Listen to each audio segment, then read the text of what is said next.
सभी साथियों को इसरार अजल का नमस्कार। साथियों, आज हम भारतीय दंड संहिता की धारा 378, 379, 380 और रिलेटेड धारा 411 के बारे में आपसे बातचीत करें। साथियों, भारतीय दंड संहिता की धारा 378 में चोरी की परिभाषा दी गई है। क्या है चोरी? जब किसी जंगम संपत्ति को, इमूवेबल प्रॉपर्टी को, कोई भी व्यक्ति अगले व्यक्ति की सहमत के बिना, सम्मत के बिना, बेईमानी से, छल से, कपट से, बिना उससे पूछे हुए प्राप्त करेगा या ले लेगा विधि तरीके से, तब वो व्यवस्था चोरी की व्यवस्था कहलाती है और तब वो कृत्य चोरी का कृत्य कहलाता है। किसी से बिना पूछे हुए जब भी कोई को संपत्ति ली जाती है तो वो चोरी कहलाती है। अब आते हैं साथियों की धारा 379 में क्या है। धारा 379 आईपीसी में चोरी के लिए सजा है या दंड है। जब कोई व्यक्ति किसी की सहमत के सम्मत के बिना कोई संपत्ति ले लेता है, कोई वस्तु ले लेता है और वस्तु में रुपया, अन्न, वस्त्र या कोई मूल्यवान संपत्ति जो किसी कब्जे में है, किसी की है, उससे ले लेता है तो उसे चोरी कहलाती है। और चोरी के लिए धारा 379 में दंड की व्यवस्था है। 379 में आईपीसी में दंड की व्यवस्था है। 379 आईपीसी में चोरी के लिए 3 वर्ष की सज़ा का प्रावधान है या जुर्माने का प्रावधान है। और ये भी है कि जो है मजिस्ट्रेट जो है 3 वर्ष की सज़ा भी दे सकता है और जुर्माना भी आरोपित कर सकता है, दोनों व्यवस्थाएं।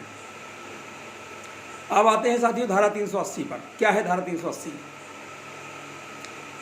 धारा 380 जब कोई भी व्यक्ति किसी के घर में घुसकर या किसी तंबू में, टेंट में जहाँ पे लोग रह रहे हैं, या किसी जलयान में जिसमें मनुष्य निवास कर रहे हैं, उसकी हिफाजत कर रहे हैं, सुरक्षा कर रहे हैं, या किसी ट्रेन में उसके जो लगेज हैं वह यार्ड होते हैं, उसमें रखी हुई मूल्यवान संपत्तियों को, धन, रुपया, अनाज, वस्त्र या कोई भी मूल्यवान संपत्ति को जब कोई व्यक्ति बेईमानी से हथिया लेता है तो इसके लिए भारतीय दंड संहिता में धारा 380 का प्रावधान है। किसी घर में चोरी करने पर, किसी जलयान में चोरी करने पर या किसी तंबू इत्यादि में जिसमें लोग रह रहे हैं, घर के रूप में इस्तेमाल कर रहे हैं, उसको उसमें से जो है मूल्यवान संपत्ति की चोरी करने पर धारा 380 का प्रयोग होगा। और धारा 380 में सज़ा जो है साथियों वो 7 वर्ष है और जुर्माना भी है। सज़ा 7 साल और जुर्माना दोनों साथ साथ हैं। अब आते हैं साथियों धारा 380 हो चुकी है। अब आते हैं साथियों धारा 411 पर। ये रिलेटेड धारा है। ये इसको हमेशा जो है 380 411 के रूप में पढ़ा जाता है। रेड विथ 411 411 के रूप में पढ़ाता है।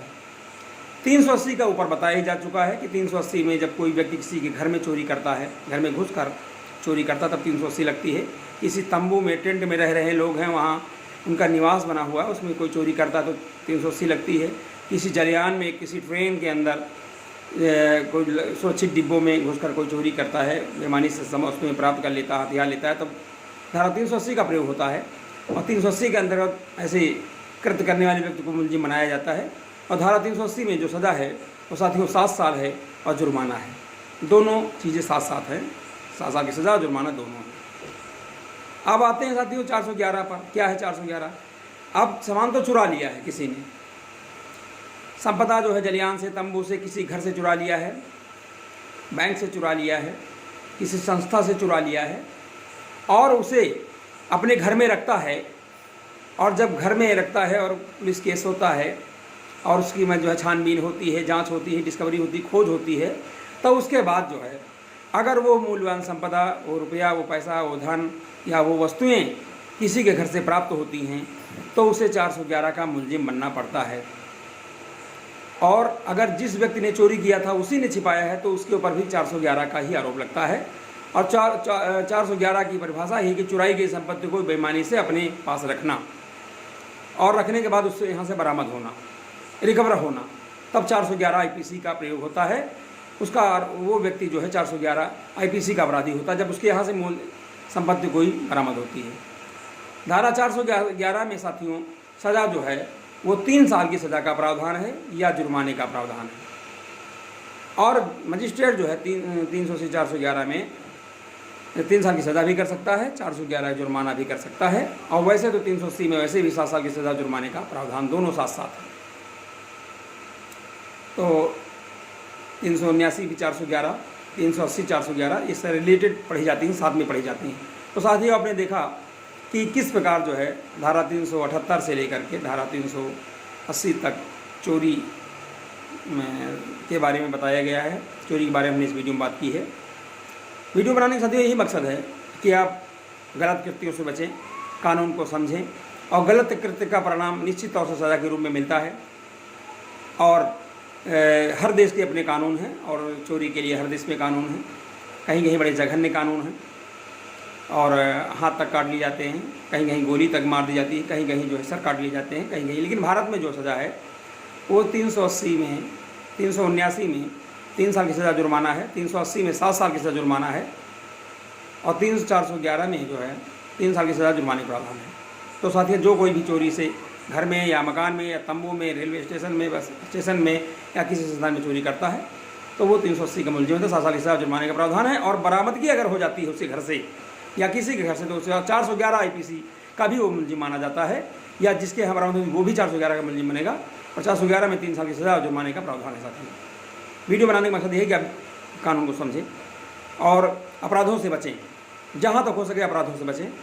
और आज इस वीडियो में हमने चोरी की परिभाषा बताई है, चोरी करने के लिए दंड बताया, चोरी करने की सज़ा का जो प्रावधान है वो बताया है। और चुराई गई संपत्ति को अगर अपने कब्जे में आप रखते हैं और बरामद आपसे होती है तब जो है 3 साल की सज़ा और जुर्माने का प्रावधान है। ये 411 आईपीसी में है। तो साथियों ये वीडियो उम्मीद करता हूँ कि आपको बहुत पसंद आएगा। आज वीडियो को देखें और आप इस वीडियो को देख करके इसको लाइक करें, शेयर करें और पसंद आने पर चैनल को सब्सक्राइब करें। हमारे चैनल का नाम तर्कशील समाधान चैनल है और हमारा मोबाइल नंबर 9839075986 है। बहुत बहुत धन्यवाद साथियों। वीडियो देखें और जो लगे उसे सुझाव भी दें। आपके सुझावों का बहुत बहुत स्वागत रहेगा। साथियों उत्तरोत्तर मैं वीडियो को और अधिक साफ़ सुथरा बनाने का प्रयास करूंगा और अधिक जो है जो कमी बेसी उसको दूर करने का प्रयत्न करूंगा। जय राष्ट्र, जय भारत, जय संविधान।